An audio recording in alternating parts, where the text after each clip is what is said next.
యాకోబు అనే పేరు ఊరినే పెట్టలేదు నువ్వు, మోసగాడు తన బుద్ధిని కనపరుచుకున్నాడు. ఇంక నన్ను ఏం చేయమంటావు, నా దగ్గర ఏమీ లేదంటాడు. బతిమాలుతాడు, ఏడుస్తాడు, బతిమాలుతాడు అన్నమాట. ఒక్కడిన్నా లేదంటే ఏమీ లేదు, నీ దగ్గర ఉన్నదే ఇమ్మంటాడు. ఏమున్నదే? ఆశీర్వాదాలు ఇచ్చేసిన తర్వాత ఆ తర్వాత ఇంకేముంటాయండి?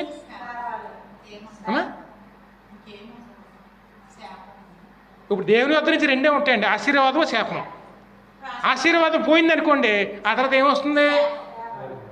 శాపం అండి. నా దగ్గర ఉన్నాయి నీకు ఇస్తానని చెప్పి శాపాలన్నీ వరుసగా పెట్టాడండి.